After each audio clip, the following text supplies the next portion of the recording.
IPL action 2024 has been completed. So ஓரளவுக்கு பார்த்தீங்கன்னா வந்து ஒரு டிசிப்ளினான ஒரு ஆக்ஷனாக தான் இருந்தது. ஸோ பெருசாக எல்லா டீமும் எல்லாத்துக்கும் தூக்காமல் பர்ஸ் ஆல்ரெடி பார்த்தீங்கன்னா வந்து ரீட்டைன் பண்ணி வச்சுருந்தாங்க பிளேயர்ஸை. பட் இருந்தாலும் ஸோ சில ஸ்லாட்ஸ் பார்த்தீங்கன்னா வந்து நிறைய பிளேயர்ஸ் பார்த்தீங்கன்னா வந்து ரிலீஸ் பண்ணனால அந்த ஒரு கேப்ஸ் நிறையா இருந்தது. ஸோ உள்ளே போகும்போது நிறையா டீம் கிட்ட காசுகள் இருந்தது. சில டீம் பார்த்தீங்கன்னா வந்து கம்மியாக தான் வச்சுருந்தாங்க. பட் இருந்தாலும் அந்தந்த இருந்த காசுக்கு நிறைய பிளேயர்ஸ் வேணுங்கிற பிளேயர்ஸுக்கு பார்த்தீங்கன்னா காசு கம்மியாக இருந்தால் கூட அடிச்சு போட்டு பேசிக்கலாம்ப்பா அப்படிங்கிற மாதிரி பார்த்தீங்கன்னா வந்து தைரியமாக போயிருந்தாங்க. அதையும் குறிப்பாக விச்சர் ஸ்டாருக்கு எதுக்கியா அவ்வளோ ரேட்டு கொடுத்து வாங்கினீங்க? உண்மையிலேயே வந்து அவ்வளோ பெரிய நீட் இருக்குமா ஒரு டவுட்டாக தான் இருக்குது. ஸ்டார்க் வேல்யூபிள் தான், பட் இவ்வளோ வேல்யூபிளா அப்படின்னு சொல்லி கேட்டிங்கன்னா வந்து ரொம்ப டவுட்டு தான். ஸோ இப்போ பார்க்க போனால் கிட்டத்தட்ட வந்து ஒரு 14 மேட்ச் 4 ஓவர் ஒரு மேட்ச்சுக்கு போடுறாரு அப்படிங்கிற சமயத்தில் அவர் போடுற ஒவ்வொரு பாலுக்கும் கிட்டத்தட்ட 75 லட்சங்க. அவர் போடுற ஒவ்வொரு பாலோட ஒர்த்து அந்த அளவுக்கு ஒவ்வொரு பாலும் எஃபெக்டிவாக இருக்குமா அப்படிங்கிறதுலாம் ரொம்ப பெரிய டவுட்டு. கொஞ்சம் நினச்சி பாருங்கள், ஆப்போசிட்டில் வர பேட்ஸ்மேன் அந்த ஒரு பாலை வந்து 6க்கு பறக்க விட்டா எப்படி 75 லட்சம் பறக்குதா? பட் எனிவே எப்படி ஆனா என்ன 24 லட்சத்தை 25 ரவுண்ட் ஆஃப் பண்ணி எடுத்துப்பாங்க. மொத்தமாக தூக்கிட்டு அவர் கிளம்பிடுவார் அடுத்த வீடு கட்டுறதுக்கு. எங்கேயாவது ஆஸ்திரேலியாவில் இடம் இருக்கான்னு சொல்லி வீடு போட்டு கட்ட ஆரம்பிச்சிருவாரு. அட வீடு என்ன தெருவே வாங்கலாம். ஸோ அவரு கூட பேட் கமின்ஸும் நீ அந்த தெரு வாங்க நான் பக்கத்து தெரு வாங்கிக்கிறேன் அப்படிங்கிற மாதிரி பார்த்தீங்கன்னா அவரும் வந்து 20.5 crores இவ்வளோ காசு போட்டு என்னங்க எப்படிங்க அவங்க கிட்ட வேலை வாங்க போகிறாங்க? அது பத்தாததுக்கு T20 வேர்ல்ட் கப் வருது. நான் ப்ரிப்பரேஷன் போகிறேன் அது போகிறேன் நடுவில் வர சொல்லிட்டு கிளம்புவானுங்க.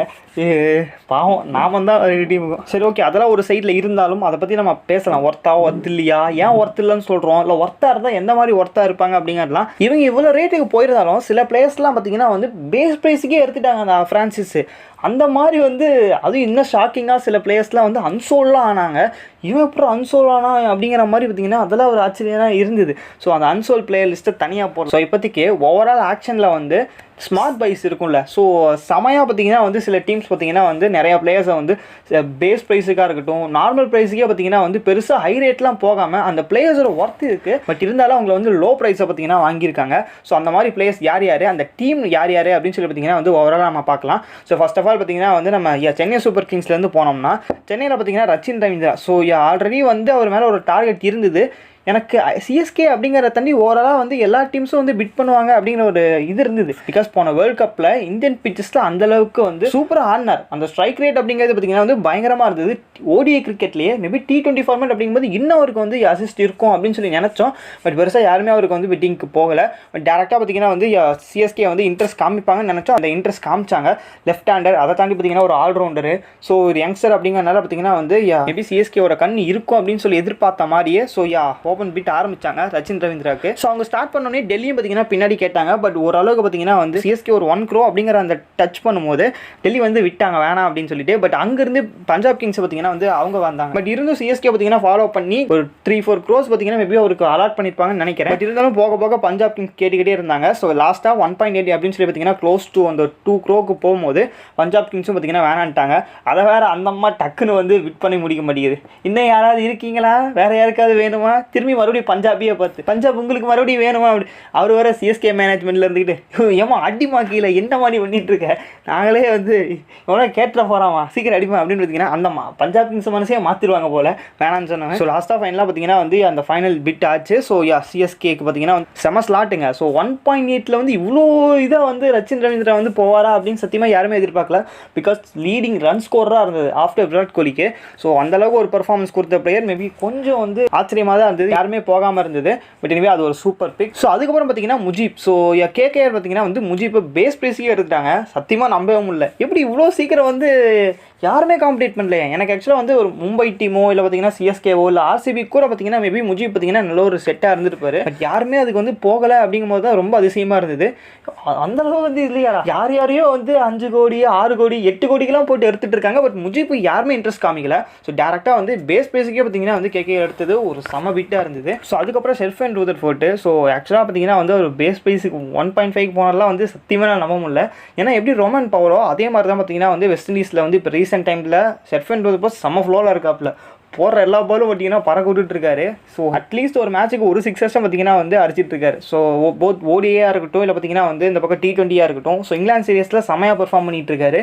பட் அவரை வந்து யாருமே இன்ட்ரெஸ்ட் போகாமல் டேரெக்டாக பார்த்தீங்கன்னா கேகேஆர் வந்து ஈஸி பையாக வாங்கிட்டாங்க 1.5க்கு. ஸோ அது பார்த்தீங்கன்னா ஒரு ஒர்த்தான பையாக இருந்தது. இன்னொரு விஷயம் நான் நம்பவே முடியாது, ஷாய் ஹோப் பார்த்தீங்கன்னா வெறும் 75 லட்சம் தான். ஸோ அவர் பெர்ஃபார்மன்ஸ் என்ன ஐபிஎல் அதெல்லாம் ஒரு பக்கம் இருந்தாலும் அவ்வளோ பெரிய பிளேயர் பார்த்தீங்கன்னா வந்து 75 lakhsக்கே ஒரு பேஸுக்கே போனது அப்படிங்கிறது பார்த்தீங்கன்னா வந்து அது ஒரு ஷாக்கிங்காக இருந்தது.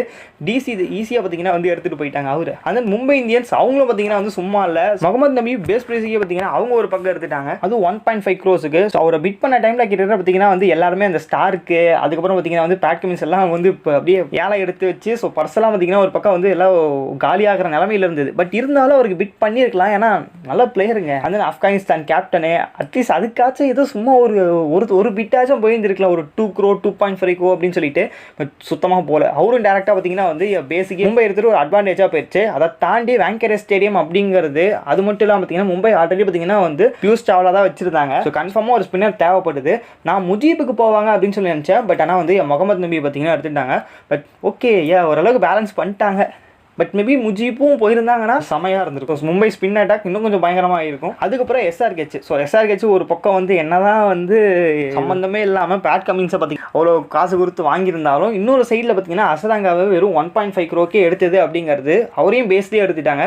ஸோ அது ஒரு பெரிய ப்ளஸ்ஸாக இருந்தது. மேபி அதுதான் ஒரு இந்த பக்கம் பேட் கமின்ஸ் எவ்வளோ ரேட்டு வேணால் போலாண்டா அப்படிங்கிற மாதிரி பார்த்தீங்கன்னா வந்து ஒரு தைரியத்தை கொடுத்துருக்குன்னு நினைக்கிறேன்.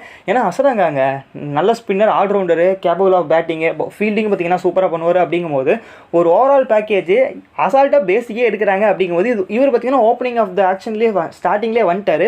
பட் இருந்தாலும் யாருமே வந்து இவரை பிட் கேட்கல. ஸோ அதுவும் கொஞ்சம் ஆச்சரியமாக இருந்தது.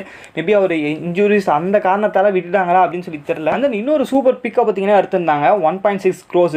நம்ம ஜெயதேவ் உனாட்கட்டு எஸ்ஆர்கேச். ஸோ அதுவுமே பார்த்தீங்கன்னா வந்து ஒரு செம ஒர்த்தான ஒரு பிக்கு. ஏன்னா வந்து ஜெயதேவ் உனாட்கட் பார்த்தீங்கன்னா வந்து 2023 நடந்த டெஸ்ட் மேட்சஸ் டொமஸ்டிக்கில் பார்த்தீங்கன்னா செம்மையாக பெர்ஃபார்ம் பண்ணியிருக்காரு. அவர் டீமையே வந்து ஃபைனல் வரையும் கொண்டு போய் ஜெயிக்கவும் வச்சுட்டார். ஸோ ஒன் ஹேண்டராக பார்த்தீங்கன்னா வந்து பேட்டிங் கூட பார்த்தீங்கன்னா வந்து பண்ணியிருக்காரு டெஸ்ட் மேட்சஸில். பட் இருந்தாலும் பார்த்தீங்கன்னா வந்து ஸோ நல்ல ஒரு ஃப்ளோவில் இருக்காரு. ஸோ அவரையும் பார்த்தீங்கன்னா வந்து அசால்ட்டாக வந்து ஒரு 1.6 எடுத்தது. ஃபஸ்ட்டு ஹைதராபாத் பார்த்தீங்கன்னா பிட் கேட்டாங்க, அதை கண்டினியூ பண்ணி டெல்லி திருப்பி வந்தாங்க.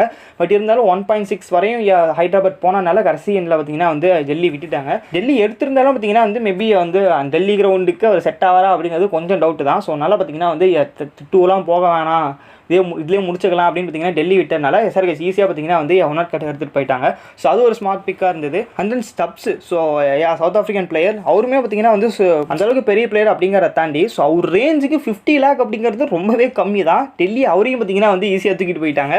ஸோ அது ஒரு சூப்பர் பிக். அதை கண்டினியூ பண்ணி இந்தியன் பிளேயர்ஸ் அப்படின்னு சொல்லி பார்த்தீங்கன்னா சேட்டன் சக்காரியா நல்ல ஒரு பிளேயர். ஸோ ஒரு ஸ்டாமினா எந்த அளவுக்கு நல்ல ஃப்ளோவில் இருந்தால் எப்படி போடுவார் அப்படிங்கிறது நமக்கு தெரியும். பட் இருந்தாலும் பெருசாக யாருமே இன்ட்ரெஸ்ட் காமிக்கல. கேகேஆர் டேரெக்டாக பார்த்தீங்கன்னா வந்து பேஸ் ப்ரைஸ் 50 lakh எடுத்துட்டாங்க. இதெல்லாம் தாண்டி எனக்கு ரொம்ப அதிசயமான இருந்த 2 விஷயங்கள் இந்தியன் பிளேயர்ஸ் அப்படிங்கும்போது, ஒன்று கார்த்திக் தியாகி. அவர் பார்த்தீங்கன்னா 60 lakh பார்த்தீங்கன்னா அசால்ட்டாக ஜிடி எடுத்தது. கார்த்திக் தியாகி அந்தளவுக்கு பெர்ஃபார்மன்ஸ் இல்லை, பட் இருந்தாலும் ஸோ அவரும் இதே கதை தான், சக்காரியா மாதிரி தான். ஸோ ஃப்ளோவில் இருந்தால் எப்படி போடுவார்னு நமக்கு தெரியும். ஸோ அந்த அகமதாபாத் ஸ்டேடியம் அப்படிங்கும்போது ஓரளவுக்கு பார்த்தீங்கன்னா வந்து ஒரு ஃப்ரீடம் கிடைக்கும் அவருக்குமே. ஸோ மேபி நல்லா பெர்ஃபார்ம் பண்ணார்னா ஒரு சம ஒர்த்தான பிக் இருக்கும். ஏன்னா 60 lakh தான் கொடுத்து அசால்ட்டு இங்கே இந்த பக்கம் 2 கோடி 10 கோடி 8 கோடி அப்படின்னு சொல்லி போகும்போது ஈஸியாக ஜிடி பார்த்தீங்கன்னா 60 lakh எடுத்துட்டாங்க. இதெல்லாம் தாண்டி ரொம்ப ஒரு ஆச்சரியமான விஷயம் சொல்லிட்டா, ஸ்ரேயஸ் கோபால் வெறும் 20 லட்சத்துக்கு மும்பை எடுத்தது. ஸோ நம்மளாம் வந்து எங்கெங்கேயோ எதையோ பேசிகிட்டு இருக்கோம். பட் ஸ்ரேயஸ் கோபால் ஒரு கேப்பபிள் பேட்டிங் பண்ணுவார். பவுலிங் பார்த்தீங்கன்னா வந்து ஒரு பவர் பிளேயில் போகிறதா இருக்கட்டும், மிடில் ஓவர்ஸில் பார்த்தீங்கன்னா வந்து ஈஸியாக விக்கெட்ஸ் மேட்ச் டேர்ன் பண்ணி கொடுக்குறதா இருக்கட்டும், நிறைய விஷயம் பார்த்தீங்கன்னா பண்ணியிருக்காரு. ஸ்ரேயஸ் கோபாலோட அந்த ஒரு இன்னிங்ஸை நம்ம நிறைய தேடி பார்த்தீங்கன்னா வந்து ராஜஸ்தான் ராயல்ஸில் பார்த்துருக்கோம். அவரை ஒரு 20 lakh எடுத்தது அப்படிங்கிறது சத்தியமாக நம்பவும் இல்லை. மேபி கொஞ்சம் ஒரு 1 crore 50 lakh கழுது 75 கூட இல்லையா அப்படிங்கிற மாதிரி 20 lakh நம்ம எங்கே அன்கேப்டு பிளேயர் அப்படிங்கிறனால பார்த்தீங்கன்னா வந்து ப்ரைஸே அப்படி தான் இருந்தது. பட் அசால்ட்டாக எடுத்துகிட்டு போயிட்டாங்க மும்பை. ஸோ அது ஒரு செம்ம பிக்காக இருந்தது காஸ்ட் அண்ட் ஒர்த் பிளேஸில்.